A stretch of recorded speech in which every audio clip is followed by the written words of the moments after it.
Have you ever wished you could read someone's mind? Not in a supernatural way, but in that quiet, powerful way where you simply know what they're really thinking, even when they say nothing? What if I told you that people are always speaking, even when they're silent, even when they smile, even when they insist they're fine? Every crossed arm, every flicker in the eyes, every subtle shift in posture, every pause between two sentences, none of it is random.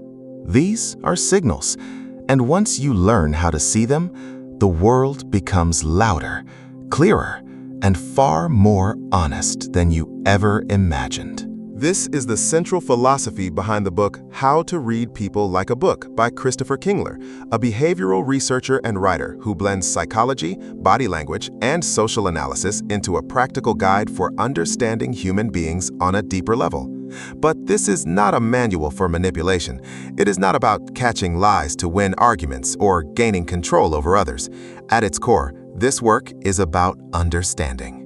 Because most misunderstandings, most broken relationships, and many of our worst life decisions stem from one simple problem. We do not know how to interpret people accurately. There is a powerful line in the book. People are always talking, even when they are silent. That idea changes everything. The central premise is that body language and nonverbal behavior do not merely accompany communication, they reveal the internal map of a person's emotional world.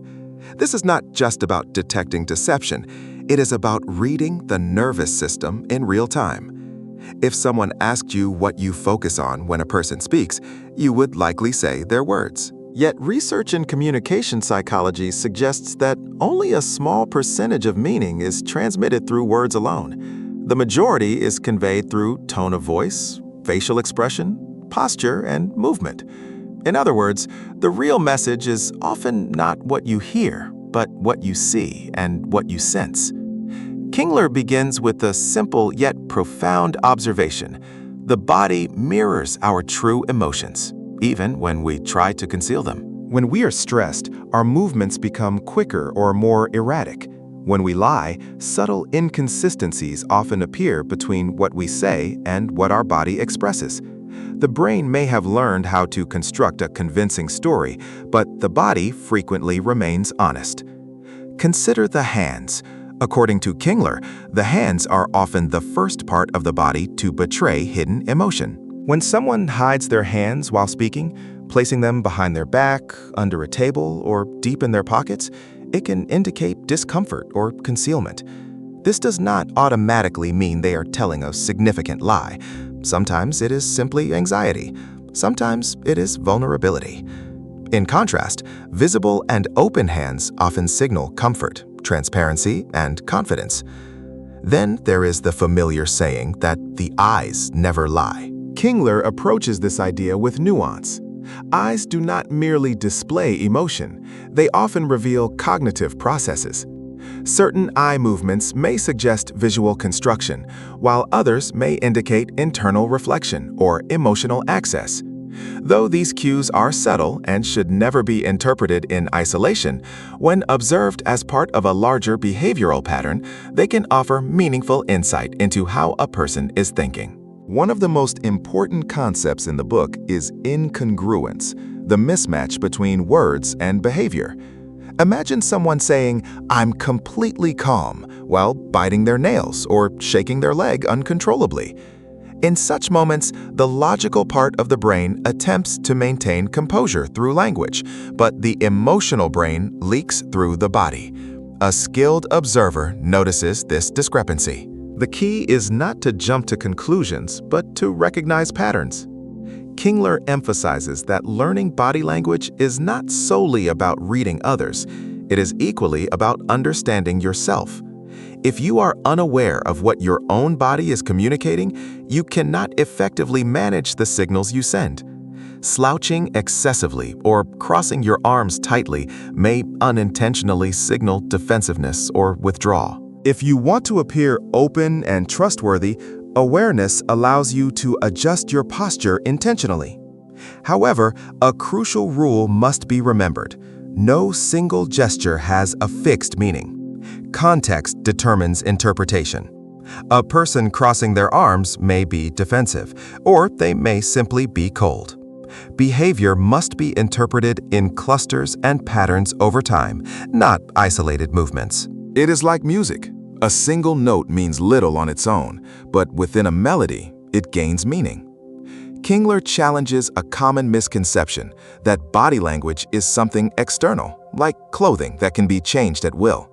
He argues that body language is not merely the language of the body, it is the language of the brain. Every small movement reflects neural activity occurring beneath conscious awareness. When the brain senses threat, even subtle social threat, the body shifts into defensive patterns. You may force a smile, yet your shoulders tense. You may speak confidently, yet your hand reaches toward your neck. These reactions are ancient survival mechanisms, remnants from our evolutionary past when rapid physical responses determined survival. Central to this discussion is the limbic system, the emotional center of the brain responsible for instinctive reactions. The limbic system does not calculate socially acceptable responses.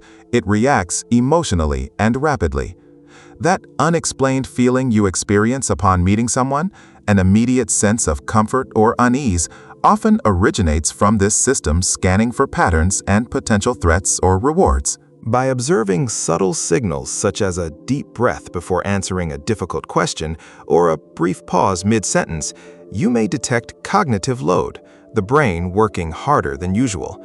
Yet Kingler reminds readers that this awareness should first be directed inward. Notice how your shoulders rise when anxious, how your voice pitch changes under stress, how your breathing shifts when you feel afraid. Self-awareness leads to emotional regulation. A compelling statement in the book reads, "To understand others, you must first translate yourself."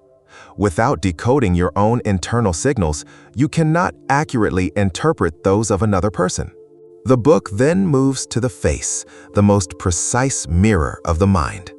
Unlike broader body movements, facial muscles often operate faster than conscious control. Micro-expressions, brief, involuntary facial expressions lasting fractions of a second, can reveal genuine emotion before a social mask is applied. A flash of anger may appear before a polite smile. A hint of sadness may surface before composure returns. Research in emotional expression suggests that certain core emotions are expressed similarly across cultures, reinforcing the biological foundation of these signals. In practical terms, imagine answering a question in a job interview. The interviewer responds verbally with praise, yet for a split second, their eyebrows tighten or the corners of their mouth turn downward.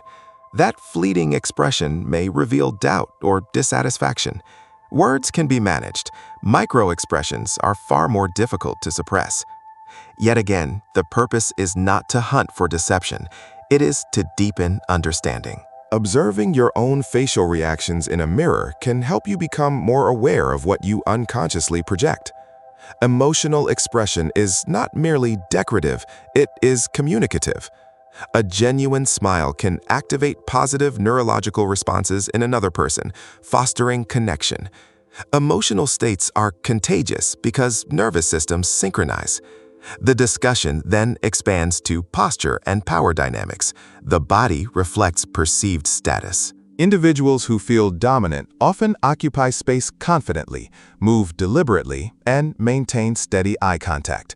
Those who feel anxious or subordinate may contract their posture, lower their gaze, and speak more softly.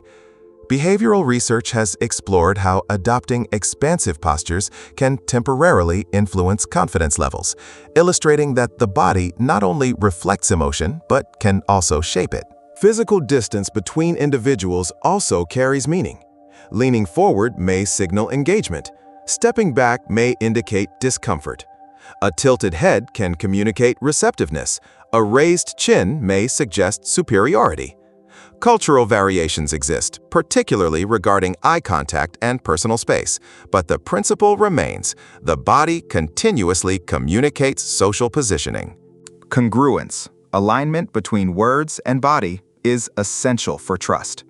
When verbal and nonverbal signals align, people feel at ease. When they do not, an internal alarm often activates. Many have experienced the sense that something feels off without being able to articulate why. This intuition frequently arises from detecting incongruence. The book then turns to the auditory dimension of communication. Tone of voice functions as the audible counterpart of body language. Stress can tighten vocal muscles, raising pitch. Sadness or fatigue may lower and slow speech. Humans often detect emotional changes in tone before consciously processing words. A person may say, "I'm fine," yet their tone reveals distress. Silence also plays a powerful role.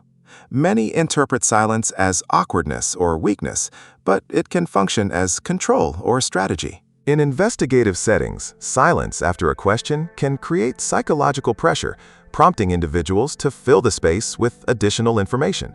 Silence is not merely the absence of sound, it is a communicative force.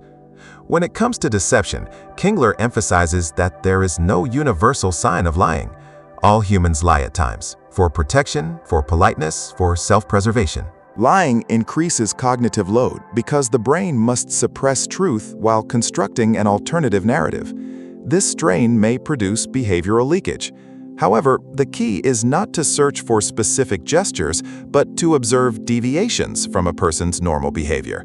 What changes under pressure? Excessive irrelevant detail, overcompensated eye contact, or delayed gestures may indicate increased cognitive effort, but interpretation must remain cautious. Importantly, not all deception is malicious. Sometimes individuals reconstruct reality to preserve their self-image, and they may genuinely believe their altered narrative. Therefore, the goal of reading people is not accusation, but understanding motivation. Is the lie rooted in fear, shame, or the need for approval? The ethical dimension of this skill is critical.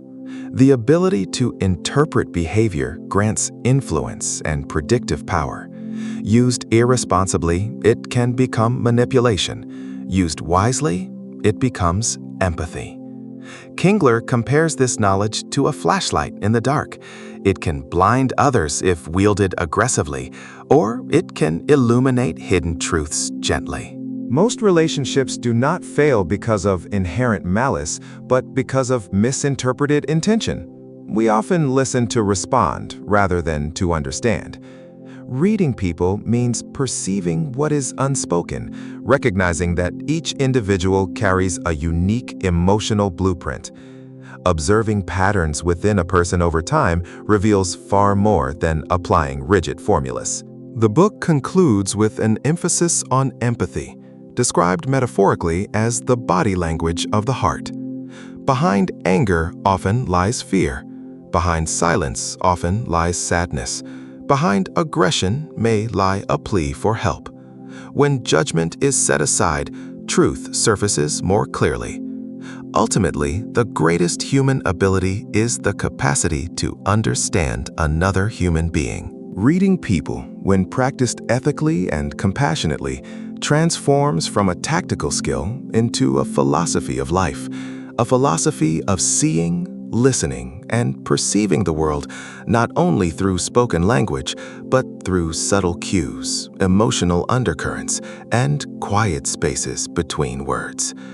When awareness deepens, illusion fades, and once you truly learn to see, the world of human behavior is never silent again.